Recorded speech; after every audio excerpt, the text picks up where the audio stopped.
নমস্কাৰ অন্য নতুন ভিডিঅ'ত আপোনাক সকলোকে পুনৰবাৰ স্বাগতম জনাইছোঁ। বিএড কৰিম বুলি ভবাসকলৰ বাবে এটা ভাল খবৰ, যিহেতু ডিব্ৰুগড় ইউনিভাৰ্চিটিৰ ফালৰ পৰা বিএড 2025ৰ কাৰণে ইতিমধ্যে নটিফিকেশ্যন ৰিলিজ কৰিছে। এই ভিডিঅ'টোত মই আপোনালোকক জনাই দিম যে বিএড কিনো হয় বা বিএড কেনেকৈ কৰিব, কি কি কোৱালিফিকেশ্যন লাগিব, আপুনি কেনেকৈ ক্লিয়াৰ কৰিব, বিএড পঢ়ি কি কৰিব, বা এক্সাম পেটাৰ্ণ, কোৱালিফিকেশ্যন সকলোবিলাক জনাই দিম। কিমান পাৰ্চেণ্টেজ হ'লেহে আপুনি ছিট পোৱা চান্স আছে, সকলোবিলাক ভিডিঅ'টো শেষলৈকে চাব। চেনেলটো নতুনকৈ ভিজিট কৰিলে ছাবস্ক্ৰাইব কৰিব নাপাহৰিব। আৰু আমি যদি চাওঁ, ইতিমধ্যে বিএড কমন এণ্ট্ৰেন্স টেষ্টৰ কাৰণে নটিফিকেশ্যন আহি গৈছে। আৰু আপোনালোকে যদি গুৱাহাটী ইউনিভাৰ্চিটি হওক, ডিব্ৰুগড় ইউনিভাৰ্চিটি হওক, বা তেজপুৰ ইউনিভাৰ্চিটি হওক, অসম ইউনিভাৰ্চিটি, কটন ইউনিভাৰ্চিটি, যিকোনো ইউনিভাৰ্চিটি আপডেট পাবলৈ আমাৰ চেনেলটো ছাবস্ক্ৰাইব কৰিব নাপাহৰিব। আৰু এতিয়া যদি আমি চাওঁ, তেন্তে বিএড কমন এণ্ট্ৰেন্স টেষ্ট, যিটো CET বুলি কোৱা হয়, তাৰ কাৰণে ইতিমধ্যে নটিফিকেশ্যন আহি গৈছে। আৰু প্ৰথম কৈ দিওঁ, এই যিটো এক্সামটো 12/7/2025 হ'ব লাগে। টেণ্টেটিভলি একচুৱেলি ছেটাৰডে হয়, এইটো ডেটত হ'ব লাগে। হয়তো টাইম পিছত যদি আপডেট হয়, তেন্তে তাৰ বিষয়ে জনাই দিম। প্ৰথম যদি চাওঁ, তেন্তে ইয়াৰ কাৰণে আপোনাৰ যিটো কোৱালিফিকেশ্যন কি লাগিব সেইটো কথা জনাই দিওঁ। Candidate with at least 50% marks in bachelor degree or in the master degree in science, social science, humanities. So bachelor degree 50% হ'লে আপোনালোকে আবেদন কৰিব পাৰিব। তাৰ উপৰিও a candidate securing 50% marks or more in honors major subject less than 50% in aggregate both equivalent grade points, আৰু বৰ্তমান যিহেতু গ্ৰেড পইণ্টৰ মতেও আপোনালোকে যিটো 50% মাৰ্কছ এগ্ৰিগেট হ'ব লাগিব। আৰু এই যিটো এক্সামটো তেওঁলোকে যিটো এটা এণ্ট্ৰেন্স টেষ্ট হ'ব, টেষ্টটোৰ ওপৰতে ডিপেণ্ড কৰিব।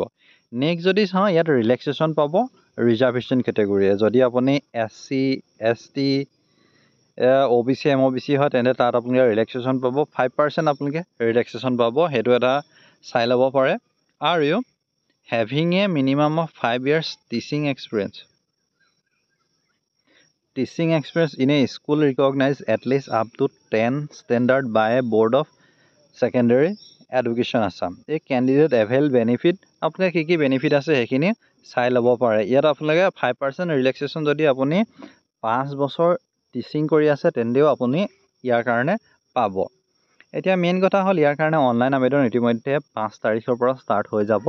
যদি আপোনালোকে 5 তাৰিখৰ পাছত ভিডিঅ'টো চাইছে, তেন্তে আপোনালোকে অনলাইন আবেদন কৰিবই পাৰিব। মই যেতিয়া অনলাইন আবেদন হ'ব, তেতিয়া ষ্টেপ বাই ষ্টেপ ভিডিঅ' দি দিম, আপোনালোকে চাই ল'ব। আৰু বিএড এণ্ট্ৰেন্সৰ কাৰণে কি কি বুক লাগিব মই ডেছক্ৰিপশ্যনতে দি দিম, তাৰ পৰা গৈ আপোনালোকে পাৰচেছ কৰিব পাৰিব।